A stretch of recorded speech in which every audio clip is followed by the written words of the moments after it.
Oi pessoal, de volta aqui para mais um vídeo, o primeiro oficialmente depois dos testes dessa temporada de 2023 da Fórmula 1, mas o assunto de hoje ainda não é nenhuma especulação, nenhuma aposta da temporada, porque eu não me sinto pronta para falar o que eu acho e o que eu espero dos próximos meses ainda, então eu decidi fazer uma versão atualizada do guia clubista de Fórmula 1 que eu fiz em 2020, mas dessa vez um pouquinho diferente, para tentar deixar um pouquinho mais completo e um pouquinho menos enrolado, comprido. A minha ideia dessa vez é dividir esse guia em 3 partes. Essa primeira vai ser a menos clubista, em que eu vou falar sobre pontuação, pneus, o formato do final de semana. É coisa bem básica mesmo, então se você já acompanha a Fórmula 1 há alguns anos pode não ser tão interessante para você, mas eu acho que pode ser bem legal, importante para quem começou a acompanhar agora ou há pouco tempo. A segunda parte vai ser uma breve apresentação de pilotos e de equipes, bem parecido com o que eu fiz em 2020. Se você não assistiu e tá curioso, eu vou colocar aqui em cima no card um link para esse vídeo, mas eu já aviso de antemão que tá bem desatualizado, tem duplas que mudaram inteirinhas, e eu achei muito engraçado, inclusive, observar isso quando eu visitei esse vídeo para reassistir.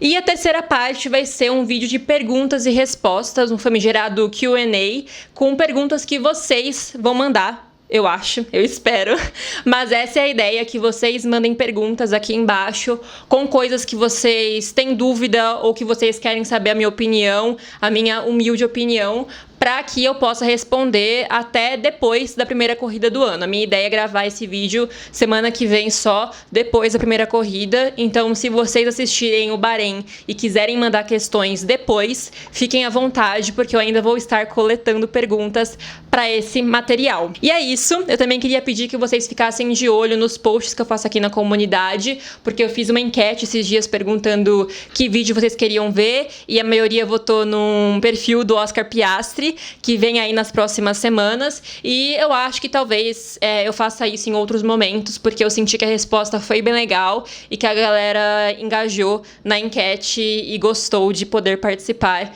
dessa decisão. E só mais um aviso também, eu já queria avisar que eu não sei ainda se eu vou continuar fazendo as reviews de corrida, falando das minhas impressões sobre o que aconteceu aos domingos e sábados, logo depois. Não sei se esse é um material que ainda interessa as pessoas ou que eu vou conseguir fazer rápido o suficiente. Então, eu já queria avisar isso aqui de primeira, para talvez, se vocês acharem que é interessante e quiserem que eu continue, eu tava pensando em fazer uma live nos domingos à tarde ou na segunda à noite, porque é muito complicado eu gravar o vídeo, editar ele inteirinho em pouco tempo. Então, eu estava pensando, é uma ideia, de fazer uma live em algum momento depois da corrida, logo depois da corrida, porque aí facilitaria de não precisar editar e tudo mais. Mas eu não sei se eu tenho pessoas o suficiente que estariam interessadas em assistir uma transmissão minha ao vivo. Eu não sei se eu tenho essa vocação para ser live streamer. Então, se vocês tiverem interesse, por favor, comentem aqui embaixo, porque pode ser que eu me anime e decida investir nesse formato para esse ano. Bom, se você realmente acabou de chegar ao mundo da Fórmula 1, a primeira coisa que eu queria dizer é que tudo que eu vou falar aqui vale exclusivamente para essa categoria. Então, se você vai acompanhar a Fórmula 2, Fórmula 3, por mais que elas sejam do mesmo universo, a divisão de atividades, de pontuação é bem diferente entre elas. Então, assim, posso fazer outros vídeos no futuro, mas tudo que eu vou dizer aqui corresponde à temporada de 2023 da Fórmula 1, que esse ano vai ser composta por 23 corridas, o que é um recorde da categoria. Ano passado foram 22 corridas. Existe uma certa polêmica em torno desse inchaço do calendário, dessa inflação de corridas. Isso porque o trabalho deles não começa na sexta-feira ou no sábado, começa dias antes. Já na viagem, na terça-feira, para o novo circuito, para a próxima corrida. Então, quando, por exemplo, tem um triple header, que são 3 corridas seguidas, em 3 domingos seguidos, são 3 semanas de um trabalho muito intenso, praticamente sem folga, para esses caras. Claro que também é pesado para os pilotos, mas, querendo ou não, eles vão para a pista, para o carro, na sexta só. né? Então eles podem sim participar de atividades antes, de reuniões antes. Tem o Media Day, que é quinta-feira, que é o dia que eles participam de entrevistas coletivas, falam com a imprensa e tudo mais. Mas ainda assim, quem tá overworked, trabalha acima do que pode, da sua própria capacidade, são os engenheiros, né? Particularmente, eu também acho que a Fórmula 1 está sendo um pouco precipitada nessa inserção de novas corridas a cada ano e se orgulhar tanto de falar que nós vamos bater um recorde, cada vez mais corridas e queremos chegar a trocentas corridas no calendário. Eu acho que está sendo feito de uma forma bem mal planejada, assim, e sem respeitar os envolvidos, mas ao mesmo tempo, a organização da Fórmula 1, a Liberty Media, por exemplo, que tem os direitos de imagem da Fórmula 1, tem um interesse de marketing, né, de vender mais a imagem da Fórmula 1. E para isso é importante para eles, é interessante para eles levar corridas para mais lugares e para públicos que sejam interessantes para eles, comercialmente falando. Por isso mesmo que esse ano nós teremos 3 corridas nos Estados Unidos, o que é uma coisa inédita, né? Vai ter a corrida no Texas, que já é a mais clássica, a corrida de Miami, que entrou no ano passado no calendário, e a corrida de Las Vegas, que é inédita. E assim, é porque eles querem conquistar esse público dos Estados Unidos que consome outros tipos de automobilismo. Consome NASCAR, consome Indy e não consome tanto Fórmula 1. E, né, é muita gente, é uma galera que gosta de comprar camisetinha, que paga em dólar pelo ingresso. Então é um público que interessa bastante para eles, sim, e é por isso que eles estão levando cada vez mais a Fórmula 1 para lá. O que, assim, gente, eu acho problemático em si, sem entrar muito em detalhes, porque aqui é um guia básico, mas o que mais me incomoda é o fato de que o circuito de Miami não é um bom circuito e o circuito de Las Vegas também não promete muito, sendo bastante gentil aqui, né? Porque eu poderia ser um pouco mais incisiva, mas ainda não aconteceu a corrida, então quem sabe. E já falando aqui de antemão também, sobre corridas que, se você começou a assistir agora, eu acho que são menos interessantes para acordar cedo para assistir, perder 2 horas da sua vida consumindo este produto, que são Miami, já repetindo aqui, eu acho que é uma corrida ruim, desinteressante. Abu Dhabi, que é a última corrida do calendário, é chatérrima, realmente assim, não vale a pena, a não ser que o título vá até lá, né? Porque aí não tem muito o que fazer, a gente tem que assistir. Eles já fizeram melhorias ao longo dos últimos anos para tentar tornar a corrida mais interessante, mas ainda assim não funciona porque o desenho ali realmente não foi feito para isso. E por último, eu diria que Barcelona, em geral, não é um circuito que rende corridas tão boas. Eu vou assistir todas essas, porque eu sou essa pessoa, né? Especialmente Barcelona, eu diria que tem um porém, colocaria um asterisco, porque eles mudaram um pouco o circuito esse ano, então talvez a corrida melhore, né? Vamos ver aí se vai melhorar ou não. Mas são 3 corridas que eu destaco que geralmente não são tão interessantes. Mas, quando a gente fala de obrigatório, eu colocaria aqui Silverstone, no Reino Unido, que é muito difícil ser uma corrida chata, o circuito é muito bom e ele exige muito dos carros e dos pilotos, então é sempre uma corrida muito legal de assistir, também pela mística ali do circuito. Suzuka, eu gosto muito do circuito do Japão, acho também que rende sempre ótimas corridas, sou bastante fã. E Interlagos, sendo bastante clubista, mas é um circuito em que tudo funciona, falando de entretenimento mesmo, né, de divertir o público, para além de o seu piloto ir bem, é muito difícil Interlagos ter uma corrida monótona, mesmo com formatos novos ali de final de semana, que daqui a pouco a gente já vai falar sobre isso, mas Interlagos sempre rende bons momentos, então eu acho que são 3 corridas boas, essenciais para você que está começando a assistir esse ano. E as outras 3 que eu mencionei também não são os únicos 3 circuitos problemáticos desse calendário, existem vários outros que eu acho que poderiam dar espaço para corridas mais interessantes, mas, né, vamos ver se esse ano é que nem 2021 foi, por exemplo, em que não existia uma corrida ruim, né? Existia só corridas em que o seu piloto não ganhava, porque assim foi a temporada de 2021, com muitas emoções e muitas corridas boas. A Fórmula 1 atualmente é dividida em 10 equipes e cada uma tem tem uma dupla de pilotos, totalizando 20 pilotos. Essas equipes também têm pilotos reservas, né, que de vez em quando elas dividem com alguma outra, ou então tem dedicação ali exclusiva a essas equipes, mas às vezes eles não são acionados para substituir ninguém ao longo do ano. Mencionando isso porque temos um brasileiro, que é piloto reserva esse ano, que é o Felipe Drogovic, e não obrigatoriamente em algum momento ele vai chegar a pegar o carro da Aston Martin para poder pilotar em algum quali ou alguma corrida, né? Ele participa da equipe em outros aspectos para desenvolver o carro, para fazer outras coisas, mas não obrigatoriamente ele vai tomar o lugar do Lance Stroll ou do Fernando Alonso, só se isso for exigido. Caso um dos dois fique doente, se machuque de alguma forma, pegue Covid, enfim, caso algo assim aconteça, aí sim, talvez ele possa ser acionado ao longo do ano. Já aconteceu antes, como por exemplo, quando o Grosjean teve aquele acidente em que o carro dele pegou fogo e tudo mais, o Pietro Fittipaldi tomou o lugar dele, então não seria uma coisa inédita, mas né, o normal é que os pilotos reserva fiquem na reserva e não que eles assumam o carro. As atividades da Fórmula 1 são divididas em 3 dias, sexta, sábado e domingo. Na sexta-feira a gente tem o TL1 e o TL2, que são os treinos livres, né, TL de treino livre. Aí no sábado a gente tem o TL3, que é o último preparo ali antes do qualifying, que é a classificação, o momento em que a gente vai saber em que posição cada piloto vai largar no domingo. E no domingo nós temos oficialmente a corrida. Isso, né, vale aqui dizer, porque a gente vai entrar em um outro tópico, num final de semana tradicional, num final de semana old school, a moda antiga da Fórmula 1.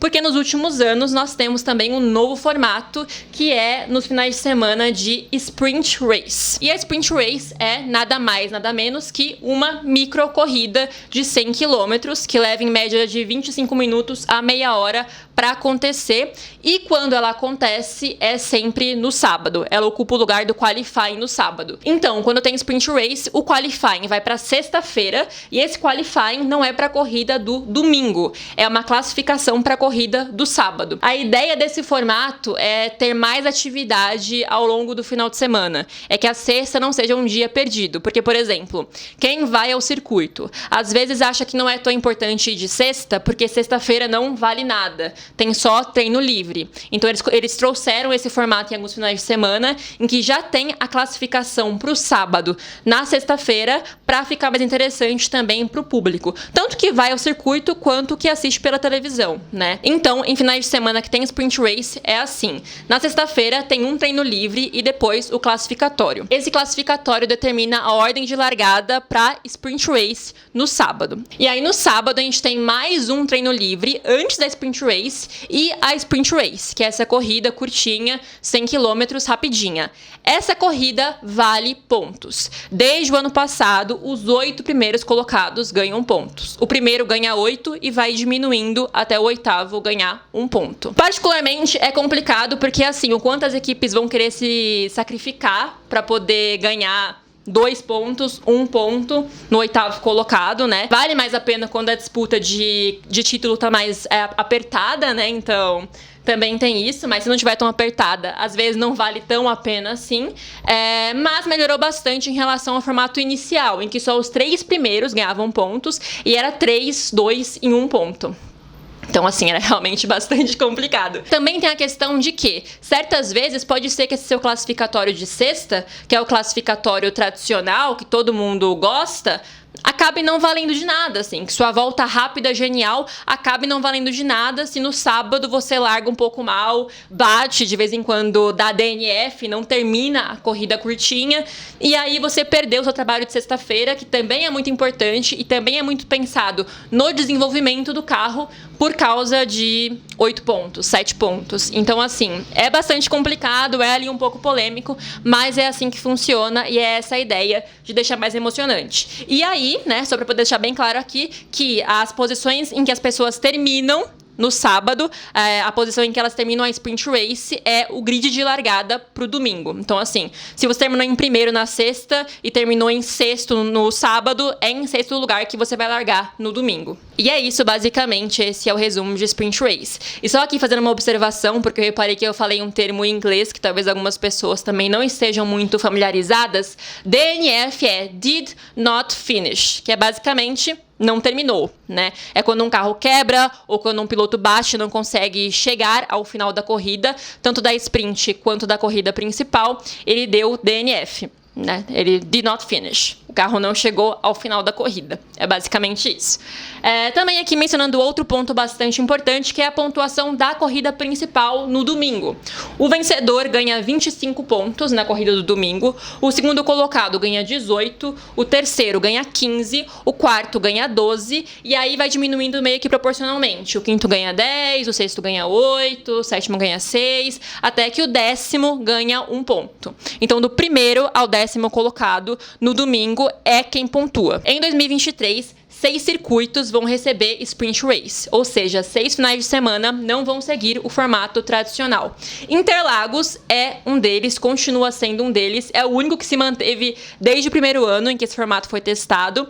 Porque funciona, né? No Brasil, a Sprint Race funciona. Além de Interlagos, Baku, Spa, Qatar, Áustria e Texas também vão receber Sprint Races nos seus circuitos esse ano. E é esperar para ver como vai funcionar, porque desses 6, só Áustria e Brasil já receberam Sprint Races em outros anos. Então, a gente só tem um comparativo para saber como é com ou sem Sprint Race nesses 2 circuitos. Nos outros, a gente vai ter que esperar para poder falar com mais propriedade que funciona ou não. Eu também queria falar aqui rapidamente sobre os pneus, que esse ano tem também uma pequena novidade, que é o acréscimo de um novo tipo de pneu, que é o C0. Antes eram 5 tipos de pneus de pista seca, que era o C1, o C2, o C3, o C4 e o C5, mas esse ano a Pirelli criou um novo modelo que vai ser oficialmente inserido nessa temporada, já foi testado no ano passado, mas vai ser oficialmente inserido nessa temporada, que é o C0, que ele é o pneu mais duro de todos. Ele foi pensado, projetado para pistas que exigem muito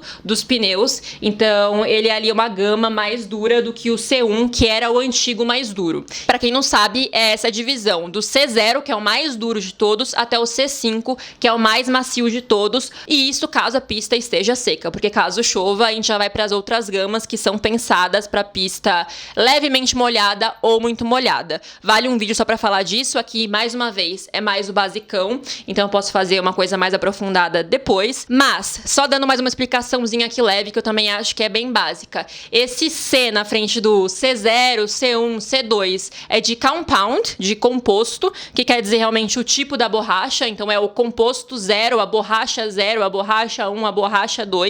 É o composto do qual é feito aquele pneu, e onde cada um deles é usado depende muito do que a pista e o clima do lugar onde a corrida vai acontecer exige. Então, por exemplo, num lugar muito quente, é complicado usar o C5, que é a borracha mais macia, porque aquele pneu vai esquentar muito rápido, vai criar bolha muito rápido e vai ficar desgastado muito rápido. Então não tem como.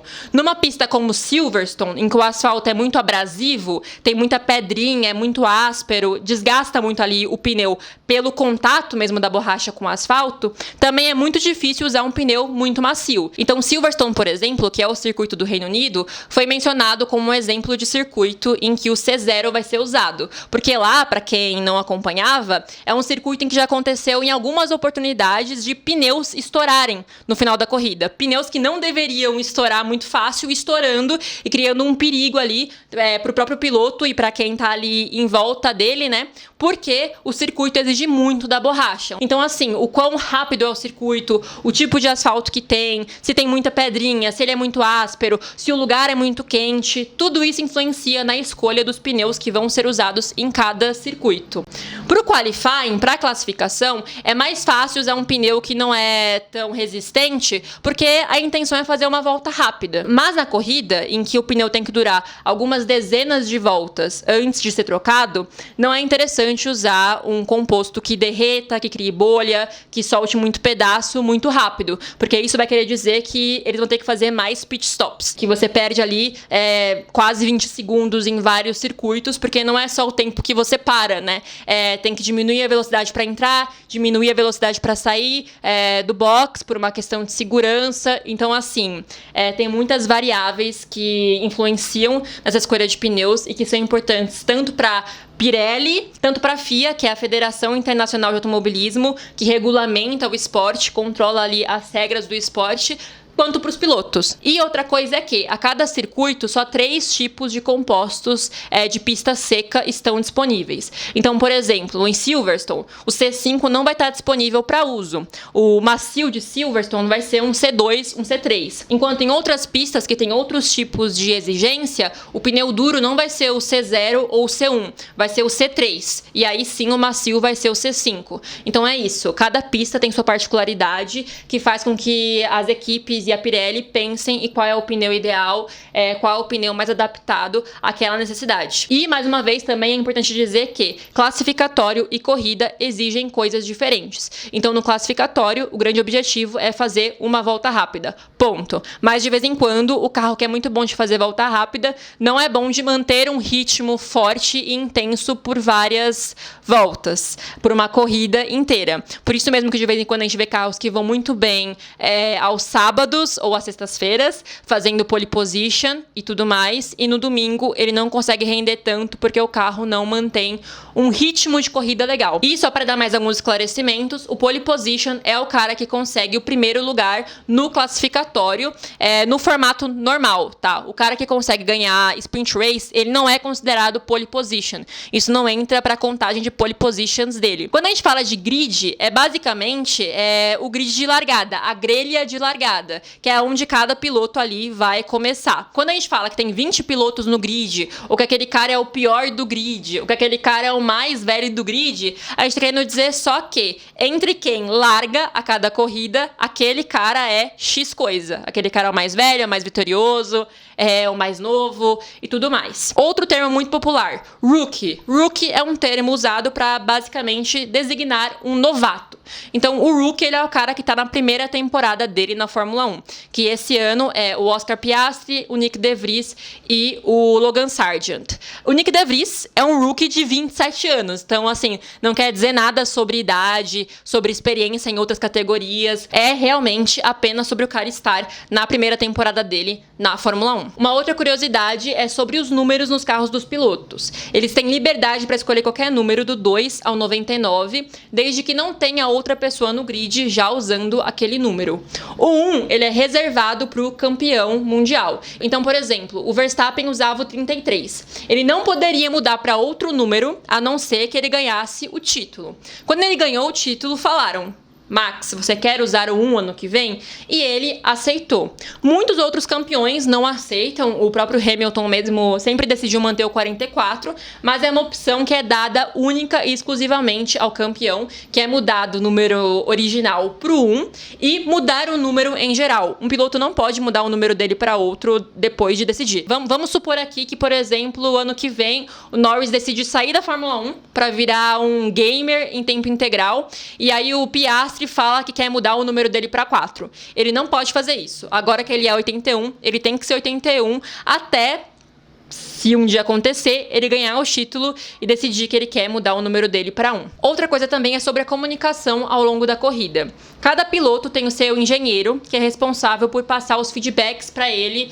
sobre a performance, sobre ir mais rápido, apertar mais o passo, ir pro box, etc, etc. Quando tem comunicação de outras pessoas, por exemplo, um chefe de equipe entra no rádio para falar com o piloto, isso é atípico, é uma coisa excepcional. O normal é apenas esse engenheiro se comunicar com o piloto e vice-versa. Outras duas curiosidades também, para encerrar aqui essa parte inicial do guia, que eu acho que são legais para uma pessoa que começou a assistir agora a categoria, é que, em primeiro lugar, algumas corridas eram mais legais de assistir há alguns anos, como por exemplo Mônaco. É muito complicado falar que Mônaco é uma corrida ruim, porque quem é mais antigo no automobilismo, quem acompanha a Fórmula 1 há muito tempo, tem um carinho especial pelo circuito, por ele ser antigo, por ter muita história, por ser clássico, berço do automobilismo e tudo mais. Mas o fato é que, hoje, os carros de Fórmula 1 são muito grandes, então não é todo o circuito antigo que consegue se adaptar, que consegue aguentar as demandas desse novo tipo de carro, né? A gente está agora acompanhando uma mudança muito grande na Fórmula 1, de regulamento, de filosofia do carro, transformação de tipo de combustível para poder ficar mais amigo do meio ambiente, várias mudanças que querem tornar a categoria mais atual, né, mais atraente para um novo tipo de público, e isso acaba afetando, querendo ou não, os pontos mais clássicos da categoria, incluindo os circuitos mais antigos. É só uma coisa que eu realmente queria pontuar aqui, porque eu quero dar o meu apoio a você que está começando a acompanhar agora e vai ler um monte de opinião da galera que assiste Fórmula 1 há 30 anos, que vai ser muito diferente da sua. E eu quero dizer que isso é normal, sabe? Pode ser que você concorde com essa galera ou que você discorde, porque você é esse novo tipo de público que também faz parte do que a Fórmula 1 deseja e do que a Fórmula 1 está tentando atrair, com coisas como, por exemplo, o Drive to Survive, né? Ter uma série na Netflix sobre a Fórmula 1 é uma forma de atrair um novo tipo de público e de uma forma mais acessível, com uma narrativa com bastante entretenimento, bastante drama, que é pra atrair. Então eu acho que não tem nada de errado com isso e não tem nada de errado em discordar de quem é mais antigo, de quem é do público mais clássico e que gosta de outros tipos de pista e tudo mais. Também nessa levada, eu queria falar rapidinho sobre piloto número 1 e número 2 de cada equipe. Gente, isso não é uma regra. Não é uma regra que toda equipe vai ter um piloto prioritário. Vai pensar mais em um dos pilotos. Grande parte das equipes que pensam em título, por exemplo, fazem isso para poder concentrar as energias na hora de pensar em estratégia, na hora de dar ordens de equipe. É bastante importante para existir esse trabalho em prol do título de pilotos, por exemplo. Mas não é uma regra, tem equipes que não dão ordens de priorizar um ou outro e de vez em quando, inclusive, isso pode atrapalhar. Tem algumas equipes que falam, disputem entre si e os pilotos acabam se batendo, mas é isso, cada equipe sabe como leva a sua formação e a sua filosofia. E ainda falando sobre isso de prioridade, de estratégia e tudo mais, dentro da categoria existem 2 campeonatos, o campeonato de pilotos e o campeonato de construtores. Para as equipes, o mais interessante é ganhar o de construtores, porque é ele que rende dinheiro, é ele que rende prêmio para o construtor, para a equipe. Então, por exemplo, quando o Verstappen ganhou o título e a Mercedes ganhou o construtores, claro que pro público, né, pro marketing, o que mais importa, o que é noticiado é o de pilotos, né? Não tinha lá uma foto dos engenheiros da Mercedes na manchete dos jornais. Era uma foto do Verstappen. Então existe essa mídia muito maior em cima do campeonato de pilotos, que querendo ou não, né, pra gente que é fã, assim, a não ser que você seja o cara que é ferrarista de carteirinha, McLarista de carteirinha, né, o fã do piloto quer ver o piloto ganhando. Mas o prêmio em dinheiro é pro campeonato de construtores, que é basicamente reconhecendo o trabalho da engenharia, da estratégia, do carro e do trabalho em cima do carro. E nisso já quero aproveitar para poder descartar aquele discurso terrível de que alguém só ganha por causa do carro. Na verdade, o negócio é, ninguém ganha sem ter um bom carro e não existe nada de errado nisso, porque é um campeonato que também premia e pensa na engenharia e na estratégia. Caso contrário, não teria um campeonato de construtores, né? Não é futebol, não é tênis, que a mecânica é o corpo humano. Então, se você, novato, ouvir alguém falando, porque fulano só tem título por causa do carro. Claro, sabe? Sempre foi assim. O que muda isso, sim, é que em alguns anos existe uma dominância muito destacada, assim, muito escrachada de uma equipe. A Mercedes viveu isso em alguns momentos, sim, de ter um carro que ficava 30 segundos na frente dos outros, né? Em outros anos, em outras temporadas, existia um domínio mais um pouquinho mais discreto. Mas ainda assim, mais uma vez, não é um demérito você ter um bom carro e existe um motivo pelo qual os melhores param em boas equipes, sabe? E claro, né, pra ambos um pouco de sorte pra cair no lugar certo, no momento certo. E por último, eu queria pontuar um negócio que eu não acho que é tão básico, mas é uma discussão muito forte na Fórmula 1 nos últimos anos, principalmente desde que o Hamilton começou a bater os recordes do Schumacher, né? Que é o negócio de fulano de tal é o recordista de pole positions em uma única temporada, fulano de tal é recordista de número de vitórias em uma única temporada, fulano de tal é o que mais ganhou corridas na história da Fórmula 1. É importante dizer que estatística é um negócio frio, mas ao mesmo tempo, não tanto. É importante analisar contexto. Então, assim, todos os pilotos, quando questionados sobre esses recordes, eles falam que é muito difícil de comparar essa era, em que eles correm com 22, 23 corridas por temporada, com os caras que corriam com metade disso. Então, assim, eu só queria pontuar isso porque, por mais que eu ache legal ver o meu piloto favorito quebrar recordes, entrar no ranking um dos melhores pelos números dele, o mais legal de consumir a Fórmula 1 é a parte sentimental mesmo do negócio, sabe? Eu amo aprender sobre a parte mecânica, sobre a aerodinâmica, ler a história da categoria. Eu amo tudo isso, inclusive as estatísticas. Adoro cada vez mais saber quais são os números de cada cara, saber os números de cada equipe, e tudo isso é muito legal. Mas eu acho sim que o nosso foco como público, como consumidores do esporte, deve ser se conectar a alguma equipe, se conectar a algum piloto e aproveitar a categoria de uma forma um pouco mais leve, sabe? Até porque eu acho que o que faz valer a pena acordar de manhã para poder assistir as corridas é essa felicidade absurda quando um piloto ou uma equipe que nem sabe da gente ganha, e aquela raiva, aquela tristeza quando alguma coisa dá errado, alguma coisa sai do controle daquela pessoa ou daquela equipe. Eu acho que essa é a parte mais legal, né? E depois a gente busca saber da parte técnica, se aquilo já aconteceu antes, das estatísticas e tudo mais. Mas o meu propósito aqui nesse canal realmente é trazer a Fórmula 1 com essa leitura mais emocional, um pouco menos cabeça da coisa, e mais uma vez também sempre pensando no contexto da categoria atualmente, né, na proposta da categoria atualmente. E é isso, eu espero que quem chegou até aqui tenha tirado muito proveito desse vídeo. Muito em breve eu volto com a parte 2 do guia, e também espero que a gente se veja mais vezes esse ano, com uma temporada muito emocionante e com muita coisa legal pra gente comentar. Um beijo e até a próxima!